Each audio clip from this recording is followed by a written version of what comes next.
Hello everybody, and welcome to Caretaker's Corner, where we discuss everything that has to do with taking care of elderly and disabled parents, disabled spouses, and adult disabled children. Last week, I'm CJ by the way, last week I discussed about sometimes you just gotta scream. So today I'm going to talk about sometimes you just gotta laugh.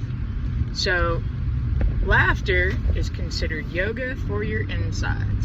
It helps you be it will literally help you improve your physical, well, how you feel, and obviously, and it makes you physically healthier if you're able to laugh a lot. So I'm gonna just tell a few stories, and I would like you all in the comment section to list some stories that you have that I think are really funny about my caretaking adventures over the years. So I'm going to start with a little history. I became a caretaker back in the 90s, the late 90s. My little brother had an accident and he ended up in a wheelchair. And my mom and dad had gotten a divorce, and my mom needed some help, so I moved in to help out. So the first weekend I'm there, I'm doing everything for my brother, because I didn't know. If he needed something, I was right there getting it for him. And then he had physical therapy, and it was in-home physical therapy. And the lady goes, "Yeah, I don't know what we're going to do. He's not improving." And I'm like, "Well, how much is he supposed to be improving?" And she's like, "Oh, he's supposed to be doing all this stuff himself." I looked at her and said, "Really?" And she's like, "Yeah, he's supposed to be getting his own eyes if he can reach it. He's supposed to be, trying to fix his own food and all this. He's supposed to be getting out of bed every day, and he's not improving." And I'm like, "Oh, well, we'll fix this." So I got up the next day, and I looked at him and said, "Man, you gotta get out of bed." He goes, "I don't want to get out of bed. I don't feel like it." And so I turned the TV off. I said, "Dude, you need to get out of bed." And he goes, "I don't want to get out of bed." And of course he had a remote, so he turned the TV back on. I was like, "All right." So I unplugged the TV. And when I unplugged the TV, he was like, "Plug it back in." I said, "Get up and plug it in your gosh darn self." So he had to get up and plug it in. And when he did, I put the railing up on his bed, because his hands weren't strong enough to be able to fix that. So he had to stay right there, and he was so mad for a while. So fast forward another week or so, the physical therapist comes back, and by the time she came back, he was up cooking and doing all sorts. He had to have help, obviously, but we had rearranged a bunch of stuff so that he could do stuff. Here's the thing: if you're in a wheelchair and you used to be 6 foot tall, which my brother was like 6'1", but now he liked to joke that he was 5'4" because of the wheelchair, and so we just had to move things around so that he could get to him. It wasn't that, he was being lazy. It wasn't that he was being lazy. He was taking advantage of mom. And, a mother with their kids, they're going to be really overly sensitive. A sibling, man, do it your gosh darn self. So she came back. She was like, "Oh, this is massive improvement. This is great." And so we were talking. He's like, "Man," I was like, "Dude, we need to go out." And he was like, "I don't want to go out. I'm too embarrassed because of the wheelchair." I said, "Really? You're embarrassed because of the chair?" Now, you gotta remember, my brother was a very talkative individual, never met a stranger in his entire life. So I was like, all right, I got you on this. So I opened the front door, I rolled his butt outside, I shut the door, and I locked it. And I left him out there for a couple of hours. By the time I opened the door, he made all sorts of friends and talked to a lot of people, and he wasn't anywhere near as embarrassed about being in a wheelchair as he had been. So I thought that was great. And let's see. Oh, so another one about him. So come holiday season, I was like, well, let's work on this. We decorated his wheelchair. And he had a little bit of use of his legs by this point, so he could drive really slowly up the street. And so sometimes, we would leave the car parked, so at night, if he needed to go, to the store or whatever, he and his buddies could get in the car, which at this point, he had made buddies, see? Would would get in the car and he'd drive up the road to the gas station to get cigarettes or whatever they needed, and then he could drive back. And we would park my mom's car, which is the one he drove, right, I'd park my car next to it, so that way he could push his wheelchair up against it.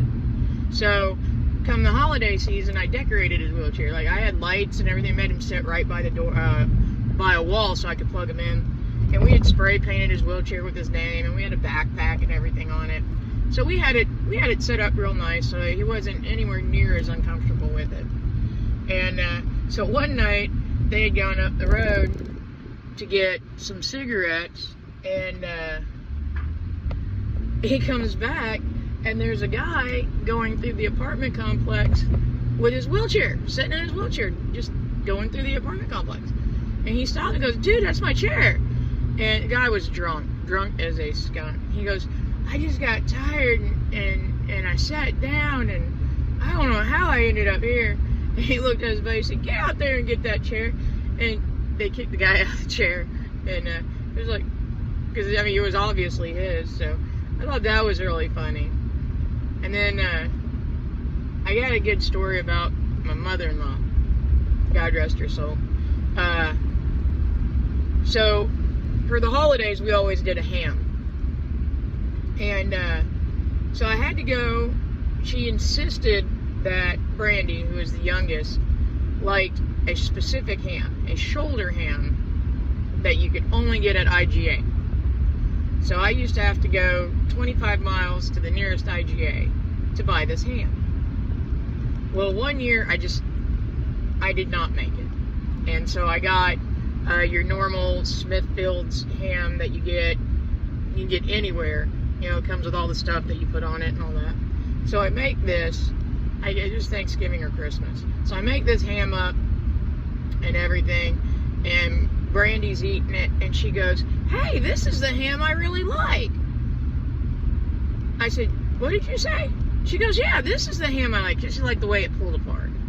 And I'm like, so I look at Wilma, I said, "So for the last 10 years, I've been driving to the nearest frickin' IGA to buy what turned out to be the wrong damn ham."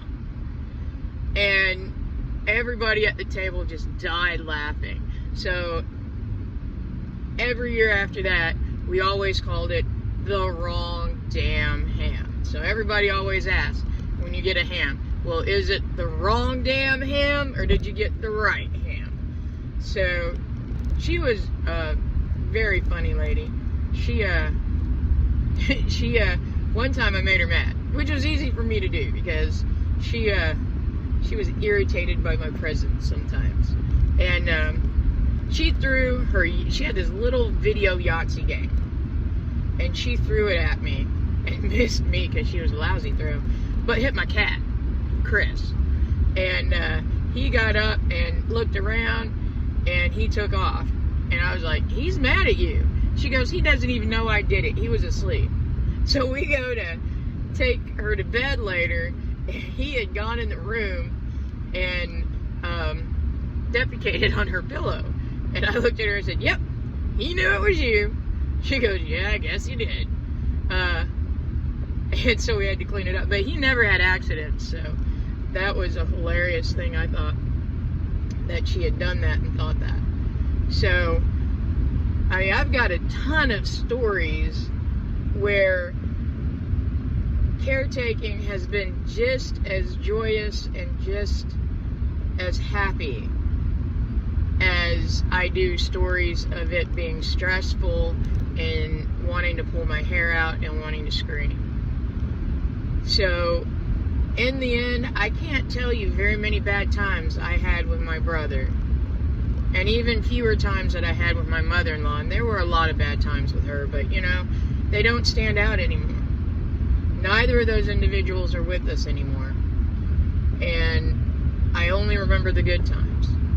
So, while you're stressing out and you want to pull your hair out, try and remember the good times that you have had, and it'll help put you in a different mind frame and give you the energy to continue on. So I'm going to ask you, please, in the comment section, tell me your funny stories. Let's help each other out here with some laughter. Also, don't forget to like, subscribe, and share, and help us to build this community and help others out there that are in the same position we are. I hope you all have a great week.